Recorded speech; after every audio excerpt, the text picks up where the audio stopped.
할렐루야.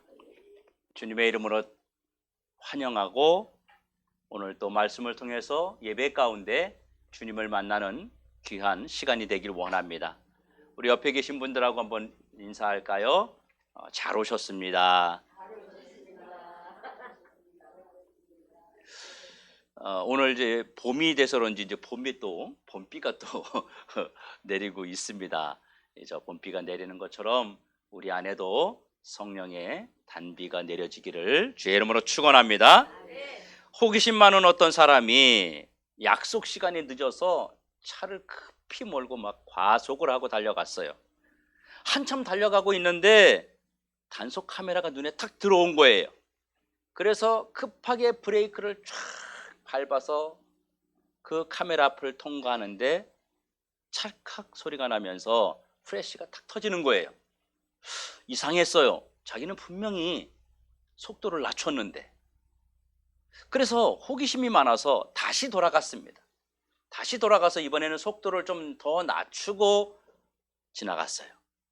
근데 역시 찰칵하고 프레쉬가 터졌어요. 이상한 거예요. 제한속도 이하로 갔는데 왜 찍혔을까? 그래서 이 사람이 한 번 더 갔습니다. 가서 아주 속도를 천천히 하고 지나갔는데 역시 또 카메라에 찍히는 겁니다. 그리고 며칠 후에 고지서가 3장이 날라왔어요. 거기에 이렇게 써 있었어요. 안전벨트 미착용. 여러분, 어떤 집에 2 아들이 있었어요. 하루는 작은 아들이 아버지에게 자기 몫의 재산을 나누어 달라고 미리 달라고 요구한 겁니다. 어차피 아버지 돌아가시면 나에게 재산을 상속해 줄 건데 미리 주세요. 내가 필요할 때 주세요. 라고 말한 거예요. 여러분, 불효도 이런 불효가 없지요. 어떤 면에서는요, 아버지가 죽으면 자연스럽게 재산 상속을 받을 수 있는데 아버지가 빨리 안 돌아가시는 거예요. 그래서 그새를 못 참고 재산을 상속해 달라고 말하는 겁니다. 사실 이런 경우 아버지는 굉장히 황당할 수밖에 없어요. 하지만 아버지는요, 작은 아들의 요구대로 그의 몫의 재산을 나누어 주었고 그 아들은 그 재산을 가지고 집을 떠났습니다. 10원짜리까지 다 긁어 모아가지고 이웃나라로 떠났어요. 많은 사람들은요, 탕자를 나쁜 사람이라고 이야기합니다. 그래서 말 안 듣는 이런 사람들을 우리 뭐라 그래요? 저 탕자라, 탕자 같다, 이런 이야기를 합니다. 그런데 여러분, 가만히 생각해 보면 탕자가 왜 나쁜 사람이죠? 남의 돈을 뺏어서 갔나요? 아버지 돈을 훔쳐서 갔나요? 아니에요. 정당하게 아버지가 주는 돈 가지고 그리고 갔어요. 그리고 자기가 자기 돈 마음대로 쓰는데 그걸 누가 뭐라 할 수 있습니까? 사실은 탕자가 그렇게 잘못한 게 특별히 없는데 우리는 탕자를 나쁜 아들이라고 이야기합니다. 그런데 한 가지, 이 아들이 잘못한 게 뭐냐면 아버지의 마음을 아프게 했다는 것입니다. 여러분, 이 아들은 그 후에 집을 떠나서 그 작은 아들은 어떻게 살았는지 소식을 아는 사람이 아무도 없었습니다. 그런데 성경은 이 아들의 소식을 이렇게 전하고 있습니다. 그 아들이 먼 나라에서 허랑방탕하며 그 재산을 다 허비했다, 이렇게 이야기해요. 그리고 이 작은 아들이 집을 나가서 그 집을 떠나고 나서 이웃 나라에 가서 이제 돈을 쓰고 다니니까 이상하게 그 나라에 흉년이 찾아온 거예요. 흉년으로 인해서 아주 극복하기 어려운 그런 위기가 찾아왔습니다. 이 위기로 인해서 이 작은 아들은 완전히 처참한 그런 신세가 되었습니다. 그리고 찾아온 흉년으로 그 아들의 신세는 엉망이 되었던 거예요. 급기야는요, 낯선 사람의 집에 붙어서 돼지를 치면서 돼지가 먹는 쥐염 열매를 얻어 먹으면서 끼니를 해결하고 있었던 거예요. 여러분, 얼마나 불쌍한 신세가 됐습니까? 이 아들은 아주 부잣집의 아들이었거든요. 돈이 많고 그리고 신분도 높은 그런 집의 아들이었거든요. 그런데 졸지에 흉년이 찾아오면서 거지도 그런 상거지가 없는 거예요. 사람이 먹는 음식이 아닌 돼지에게 밥을 줄 수가 없어서 돼지에게 먹이는 그 나무에서 나는 열매를 얻어 먹으면서, 그나마도 얻어 먹으면서 그렇게 살고 있는 것입니다. 자신에게 찾아온 고통과 흉년이라는 재난을 이겨내려고 이 아들은 나름대로 정말 처절한 노력을 했습니다. 부자 아들이 남의 집에서 돼지를 치면서 돼지에게 주는 그 밥을 얻어 먹으려고 했으니 여러분, 얼마나 스스로가 절망스러웠겠어요. 그리고 이 아들이 마지막 대안을 낸 것이 무엇이냐면, 아버지께 돌아가자. 도저히 견디지 못한 이 아들은요, 굶어 죽을 수는 없지 않냐, 이런 생각이 들어온 거예요. 그래서 아버지 집으로 돌아가기로 마음을 정하고 이제 아버지 집으로 출발합니다. 여러분, 아버지의 재산을 강제로 빼앗아 떠날 때는 언제고, 이제 돈 떨어지고 배고프니까 그동안 등지고 살았던 아버지를 생각하며 집으로 가겠다고 하니, 여러분, 이게 말이 되는 이야기입니까? 엄밀히 말하면요, 이 작은 아들은요, 아버지의 재산을 받아서 집을 나온 순간부터 아버지와의 관계를 사실 정리한 거였습니다. 여러분, 이제 와서 무슨 낯짝으로 아버지를 찾아간단 말입니까? 아버지가 준 재산을 다 가지고 나갈 때보다 더 많은 재산을 불려서 들어온다면, 그나마도 아주 얼굴이 살 텐데, 그게 아니라 완전히 거지가 되어서 돌아온 겁니다. 옷에서는 냄새가 나고 못 먹어서 삐쩍 마르고 옷은 다 찢어지고 그런 상태로, 씻지도 못한 상태로 돌아온 겁니다. 여러분, 좋은 곳에 그 돈을 쓰고서 돌아왔다면 그나마도 장하다 그럴 텐데, 성경에 보니까 허랑방탕했다는 거예요. 술 먹고 도박하고 친구들한테 막 돈 쓰고 마음껏 자기가 하고 싶은 대로 하면서 다 허비했습니다. 이 아들이 돌아오는 모습을 누가 보아도 먹고 살기 힘들어서 돌아오고 있는 것임을 한눈에 알아볼 수 있습니다. 아버지가 이런 자식을 받아줄 것이라는 배짱은 도대체 어디서 나온 것일까요? 정말 여러분, 뻔뻔한 아들 아닙니까? 돈이 있을 때는 아버지가 눈에 안 들어왔어요. 아버지 생각은 나지도 않았어요. 돈이 있을 때는요, 이 아들에게 아버지는 아주 귀찮은 존재였습니다. 아주 성가신 존재였어요. 자신의 인생을 간섭하고 잔소리하는 그런 존재였어요. 이 아들은 아버지의 재산만 노리는 그런 아들이었습니다. 아버지의 재산을 내가 언제나 받을 수 있을까? 아버지가 돈 줄 때까지만 참는 것이었어요. 자신에게 이래라 저래라 하는 아버지는 너무도 귀찮고 싫었습니다. 그런데 이제 와서 돈이 다 떨어지니까 아버지가 생각나는 거예요. 아버지의 품 안이 그리워진 겁니다. 여러분, 어른들이 그런 말 하잖아요. 철이 들어서 부모에게 효도하려고 하니까 부모님은 돌아가셨더라, 그런 이야기들을 사람들이 합니다. 이 작은 아들이 철이 든 것입니까? 아니면 자신의 신세를 모면하는 방책으로 살아보기 위해서 굶어 죽을 수 없으니까 아버지에게 온 것입니까? 아마 후자일 것입니다. 13절에 보면 이 아들은 외국에 가서 사업을 한 것 같아요. 장사를 한 것 같아요. 일단 먹고 마시고 즐기면서 사람들을 만나서 사업 계약도 하고 하는데, 사업이 뜻대로 안 되었던 것 같습니다. 이 아들의 아버지는 그러면 어떤 사람입니까? 아버지는 목축업을 했던 사람 같습니다. 이 아들은 또 어떤 사람입니까? 늘 일하기 싫어하는 그런 아들이었어요. 아들은 아버지 밑에 있을 때 어떤 생각을 하고 있었을까요? 나는 진짜 이런 촌구석에서, 이런 농촌에서, 어촌에서 난 살 수 없다. 나는 아버지처럼 저렇게 인생을 살고 싶지 않다. 나는 좀 더 넓은 세상으로 나가서 좀 폼나게 살아보고 싶다.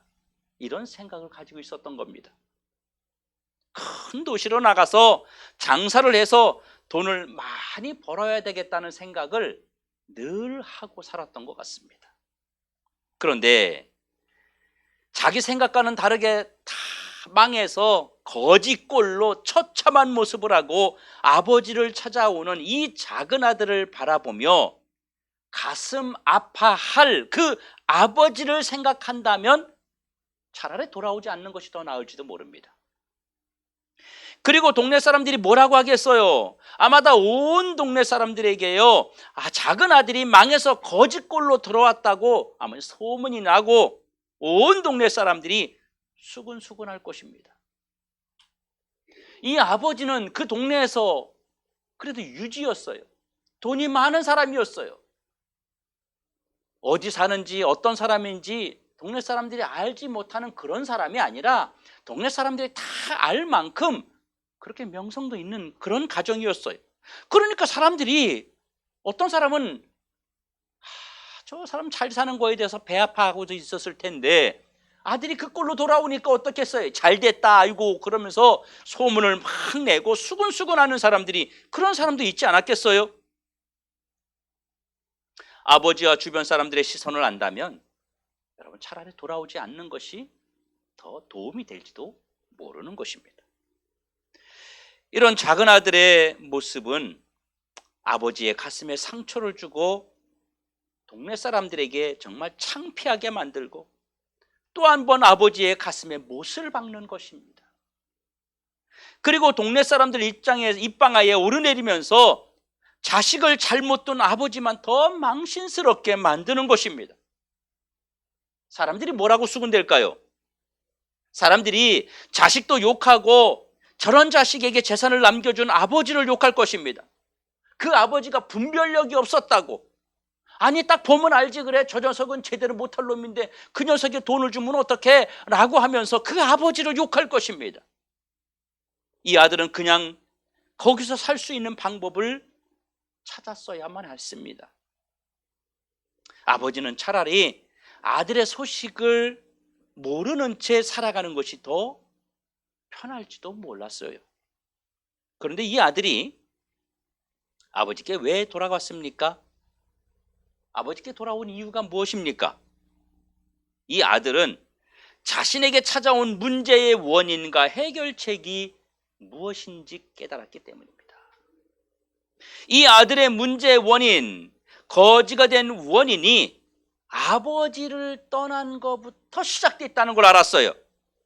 그러면 지금 자신의 문제를 해결할 수 있는 유일한 방법이 무엇입니까? 아버지에게 돌아가는 것입니다. 결국 아버지를 떠난 것이 지금 눈앞에 보이는 고통의 원인이었고, 아버지를 떠난 것이 모든 문제를 해결하는 근본적인 방법임을 그가 깨닫고 돌아온 것입니다. 이 아들은 자신의 문제가 아버지가 아니면 계속적으로 되풀이된다고 하는 것을 알고 아버지를 찾아감으로 자신에게 생기는 그 문제의 뿌리를 완전히 뽑아보려고 하는 것입니다. 아버지께 가지 않으면 자신의 문제가 반복되고, 아버지께로 가지 않으면 반복되는 문제로 끝나는 것이 아니라 문제가 더 커진다는 것을 알았기 때문입니다. 그렇지만 아버지께만 가면 모든 문제가 해결되고 없어집니다. 그는 아버지가 해결의 시작을 알리는 그런 분임을 깨닫고 스스로 돌이켰습니다. 오늘 보면 17절에 보니까 이에 스스로 돌이켜 이르되 내 아버지에게는, 이렇게 말합니다. 이 작은 아들은요, 스스로 이 사실을 알았어요. 누가 말해준 것이 아니었습니다. 누가 깨닫게 해준 것이 아니었습니다. 재난의 현장에서, 고난의 현장에서, 고통의 현장에서 그가 깨달았어요. 그리고 아버지를 떠난 자의 비참함을 고백합니다. 나는 여기서 줄여 죽는구나. 다시 말하면 나는 여기서 굶어 죽겠구나. 여기 있으면 그냥 죽을 수밖에 없다는 절박함이 있었습니다. 그래서 아버지에게로 돌아가기로 결단한 것입니다. 이 작은 아들은 마음속에 있는 진심을 고백합니다. 아버지에게 내가 가서 이르기를 내가 하늘과 아버지께 죄를 지었사오니 나를 품꾼의 하나로 보소서.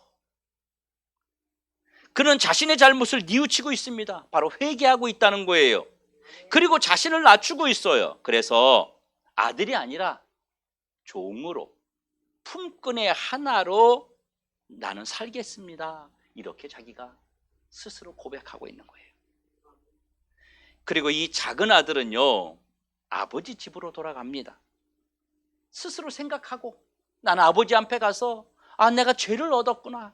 내가 아버지 앞에 가서 아버지 나는 종으로 살게요 라고 말해야 되겠구나. 그렇게 마음속에 결단을 하고 이제 아버지 집으로 출발합니다. 20절에 보니까 이에 일어나 아버지께로 돌아갔다는 거예요. 이 작은 아들은 아버지께로 가는 것이 지금 본인에게 닥쳐있는 문제를 해결할 수 있는 유일한 그런 해결책이라는 사실을 생각만 하지 아니하고 행동으로 옮겼다고 하는 것입니다. 그랬더니 이 작은 아들의 모든 문제가 해결됐습니다. 아버지에게로 돌아갔더니 아버지가 기뻐하면서 막 껴안고 자기의 생각과는 달랐어요. 아버지가 혹시 책망하지 않을까? 나를 이놈의 새끼 뭘 돌아왔냐? 꼴보기 싫다. 나갈 때는 언제고? 이러고 쫓아낼 줄 알았는데 아버지가 먼 데서 나를 언덕 너머로 달오는 나를 바라보고 막 맨발로 뛰어와서 나를 안으며 아들을 안으면서 입을 맞추고 껴안고 막 좋아하는 거예요. 그러면서 종들에게 막 명령을 내리는 겁니다. 얘들아, 제일 좋은 옷을 가져다가 입혀라. 손에 가락지를 씌겨라. 발에 신발을 좀 신겨라. 그리고 살찐 송아지를 끌어다가 잡아가지고 이 동네 사람들을 불러서 우리 잔치를 벌이자. 내가 잃었던 아들을 찾았고 죽었던 아들을 다시 얻었다. 그러면서 너무너무 기뻐하는 것입니다. 다시 아들의 신분도 회복된 거예요. 가락지를 끼워준다는 건요, 다시 재산을 또 상속해 주겠다는 거예요. 신발을 신긴다는 건요, 넌 종이 아니야. 역시 넌 내 아들이야. 아들의 신분 회복을 말하는 거예요. 이 당시에 종은 신발을 안 신었거든요. 다시 아들의 모든 것이 회복됐습니다. 우리는 아버지의 모습을 여러분 주목해야 됩니다. 아버지는 해결자이셨어요. 이 작은 아들이 아버지께로 가기 전에는요, 모든 상황이 더 나빠졌는데 아버지께로 돌아갔더니 모든 상황이 다 해결됐어요. 자기가 고민했고 자기가 고통을 가지고 있고 자기가 가지고 있는 문제들이 한 번에 다 해결된 거예요. 아버지에게는 모든 해결책이 기다리고 있었습니다. 아버지는 야단치지도 않았어요. 과거를 묻지도 않았어요. 그냥 아들이 돌아온 것이 너무도 기뻤던 것입니다. 여러분, 이것이 주님의 마음이 아니겠습니까? 우리가 아버지에게로, 하나님에게로, 예수에게로 돌아왔을 때 아무것도 따지지 않고 우리의 모든 것을 회복시켜 주시며 기뻐서 잔치를 베푸시는 그 하나님을 바라보시기를 주의 이름으로 축원합니다. 성도 여러분, 오늘 우리에게도 예상치 못한 문제들이 찾아오곤 합니다. 오늘 우리에게도 예기치 않은 흉년이 찾아옵니다. 상상할 수 없는 현실이 내 앞에 버티고 서 있을 때가 있습니다. 오늘날 우리의 흉년은 재난입니다. 천재지변 혹은 내 의지와 관계없이 나에게 찾아오는 위기와 위난과 재난입니다. 이런 것들이 오늘 우리 속에 갑자기 찾아옵니다. 이런 것들이 찾아올 때 우리는 이것을 막아낼 방법이 없어요. 막아내지 못합니다. 우리의 힘으로는 어떻게 할 수도 없고, 그런 재난 앞에서 우리는 속수무책으로 망연자실할 수밖에 없는 존재들입니다. 오늘 우리에게도 이런 흉년이 있습니다. 이때 우리는 현실적인 문제를 해결하려고 발버둥을 칩니다. 하지만 해결보다는 더 깊은 절망 속으로 빠져드는 것을 보면서 아무것도 할 수 없는 자신을 원망할 때도 우리는 한두 번이 아닙니다. 더 가슴 아픈 것은 자신이 아무것도 할 수 없는 존재라고 하는 것을 깨달았을 때는 이미 모든 것을 잃어버리고 난 후라는 사실입니다. 마치 이 작은 아들의 모습처럼 돈 잃어버리고 주변 사람도 떠나고 거짓 신세가 된 후에야 자신을 돌아보게 된다는 사실을 우리는 더 힘들게 만듭니다. 조금만 더 일찍 내가 정신을 차렸더라면 하는 후회하고 탄식하며 내 발등을 찍게 된다고 하는 것입니다. 여러분, 해결 방법이 없을 때 우리가 겪는 심리적 고통이 있습니다. 현실을 보면서 한숨만 쉬고 우리는 후회만 합니다. 자기를 학대합니다. 아이고, 내가 왜 그랬을까? 내가 미쳤어. 내가 귀신에 홀렸나 봐. 이런 비참함과 고통이 계속되고 있다고 하는 것입니다. 우리 삶 속에서는 수많은 돼지 우리와 같은 그런 현실을 우리가 경험하게 됩니다. 사랑하는 사람과 헤어지기도 하고, 불행한 현실이 우리를 짓누르기도 합니다. 재난과 재해와 사고와 질병과 죽음으로 이별을 하기도 합니다. 여러분, 우리의 현실을 보십시오. 어떤 일을 하다가 손해를 보기도 하고, 직장에서 당하는 그런 불이익들도 있고, 사업이 기울어지기도 하고, 동업자들이 배신하기도 하고, 친구나 친척의 배신, 그리고 갑작스러운 위기를 겪기도 합니다. 이러한 여러 가지 일그러진 얼굴들로 우리를 찾아옵니다. 이러한 모습을 여러분, 둘째 아들이 당했던 돼지 우리의 경험들을 사실은 우리도 지금 이 시대에서 겪고 있습니다. 여러분 주변을 한번 보십시오. 이런 사람들을 여러분 수없이 많이 있습니다. 이제 더 늦기 전에 여러분, 저와 여러분이 정신을 차려야 됩니다. 현실의 문제도 해결하고 다시 되풀이되는 악순환을 우리가 끊어버려야 됩니다. 더 이상 현실적인 문제들과 재난들이 되풀이돼서는 안 된다고 하는 거예요. 이미 우리 주변에는 이런 재난이, 그리고 위기가, 이런 고난이 그들에게 닥쳐서 힘들어하는 그런 분들이 너무 많습니다. 따지고 보면 이런 재난과 위기가 처음부터 여러분 우리에게 있었나요? 아닙니다. 처음부터 우리에게 있지 않았습니다. 이런 재난과 위기의 원인이 처음에는 어디서 발생됐냐면 에덴 동산에서부터 시작됐어요. 에덴 동산을 떠나면서 아버지를 떠난 곳에서부터 문제가 발생하기 시작된 거예요. 그래서 우리가 오늘날 이런 고통 가운데 살아가게 된 것입니다. 그러면 어떻게 하면 되겠습니까? 방법은 오직 하나, 아버지에게 돌아가면 됩니다. 아버지가 모든 문제의 해결자이심을 믿으시길 주의 이름으로 축원합니다. 하나님은 우리의 모든 문제를 해결해 주시려고 하나밖에 없는 그 독생자 예수 그리스도를 문제투성이인 이 땅에 보내신 거예요. 그리고 그 아들의 목숨을 버려서라도 우리를 살려내시려고 독생자 예수를 마지막에 십자가에 매달아서 우리에게 주셨던 것입니다. 이 아버지가 여러분 모든 문제의 해결자이십니다. 여러분, 이제는 아버지에게로 돌아가야 됩니다. 아버지에게 돌아가는 것이 희망이고, 아버지에게 가는 것이 예방이고, 아버지에게 가는 것이 재발을 방지하는 것입니다. 우리에게도 이런 일이 재발되지 않기 위해서는 여러분 돌아가야 돼요. 문제가 있는 곳에 왜 문제가 생기는지 힘들어만 하지 말고 우리가 아버지에게로 돌아가면 되는 거예요. 왜냐하면 우리 문제의 모든 시작이 아버지를 떠나는 것부터 시작됐기 때문에 원점으로 돌아가면 되는 겁니다. 어느 잡지에 이런 기사를 제가 본 적이 있어요.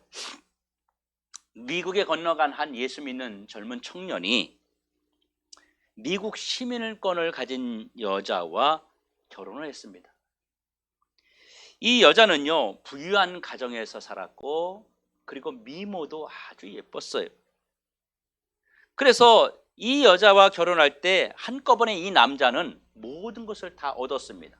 미국 시민권도 얻었고, 그리고 물질의 부유함도 얻었고, 그리고 미모의 아내도 얻었습니다. 그런데 결혼할 때 한 가지 조건이 있었어요. 그 집에는 예수를 안 믿는 집안이었는데 그 집에서 이 아들이 예수를 믿지 않고 사는 것이 조건이었습니다.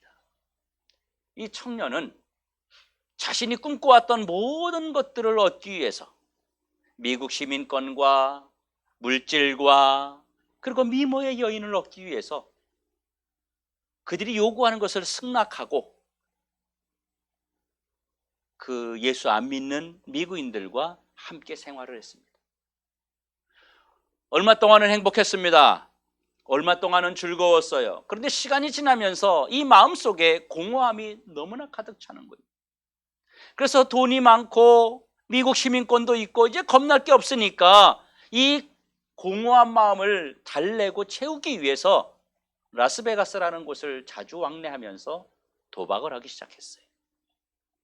그래도 채워지지 않았어요. 그러다가 이 청년은 캐딜락이라고 하는 자동차를 끌고 라스베가스를 가다가 교통사고로 사망을 했습니다. 다 사고로 죽은 줄 알았어요. 그런데 차 안에서 유서가 발견됐어요. 사고가 아니라 자살이었던 것입니다. 결국 이 청년은 모든 삶이 완전히 파탄난 상태였습니다. 그래서 스스로 목숨을 끊은 거였습니다.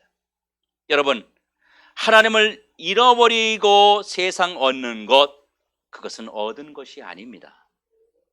목마를 때 바닷물을 마신다고 해서 갈증이 해결되지 않습니다. 더 갈증을 느끼고 결국은 그것 때문에 목이 말라 죽게 되는 것입니다. 하나님을 멀리 떠나면 떠날수록, 세상 속에 깊이 들어가면 들어갈수록 찾아오는 것은 바로 정신적인 공허와 허무밖에 없습니다. 이제는 아버지께 돌아가야 됩니다. 반복해서 말씀드립니다. 아버지께 돌아가야 됩니다, 여러분. 여러분, 지금 깨닫고 살아가면 우리에게 살 길이 열립니다. 더 이상 머뭇거리지 말고 문 밖에서 기다리시는 아버지께 일어나서 가십시오. 아버지에게 안전과 희망이 있습니다. 아버지는 우리가 더 이상 실패하지 않을 모든 비결을 쥐고 계세요. 아버지에게만이 회복과 치유가 있습니다. 아버지에게만이 새 삶이 있습니다. 사랑하는 성도 여러분, 삶이 힘드시죠? 아프시죠? 때로는 지치고 우리가 때로는 고통스럽지 않습니까? 우리는 늘 이런 이야기를 합니다. 문제가 생길 때 신앙적으로 바로 서야 한다는 말을 합니다. 그런데 생각을 하지만 행동으로 옮기셔야만 합니다. 결국 우리는 아버지를 떠나면 안 되고 문제가 생기면 빨리빨리 아버지에게 돌아가야 되고, 그것이 개인이 되었든 교회가 되었든 누구든 아버지에게 돌아가야 됩니다. 그러면 아버지에게 돌아가는 것이 그러면 어떤 겁니까? 어떤 건지 알아야 아버지께 돌아갈 거 아니에요. 바로 예수님의 피값을 주고 사신 교회로 돌아오는 것입니다. 교회는 여러분 아버지의 집입니다. 교회는 아버지의 음성이 있습니다. 교회는 아버지의 어루만짐이 있습니다. 교회는 아버지의 치유하심이 있는 곳입니다. 문제가 있을 때는 언제든지 아버지의 집인 교회로 오십시오. 아버지의 집과 멀어지는 것은요, 바로 아버지와 멀어지는 겁니다. 여러분의 모든 문제는 거기서부터 시작됩니다. 오늘 우리에게 주신 말씀을 붙잡고 힘들고 문제 생기고 고민되고 앞이 캄캄한 일이 생길 때마다 여러분 뒤도 돌아보지 마시고 아무 생각하지 마시고 아버지의 집인 교회로 돌아오는 그런 결단과 행동을 하시기 바랍니다. 아버지에게 돌아오면 작은 아들에게 묻지도 따지지도 않고 받아주고 용서해주고 채워주셨던 것처럼 우리 주님은 우리를 따뜻하게 안아주시고 문제를 해결해 주실 것입니다. 이것을 믿고 교회 중심으로 우리 신앙생활을 하며 우리의 신앙을 바로 세워나가는 우리 모든 성도들 되시길 주님의 이름으로 축원합니다.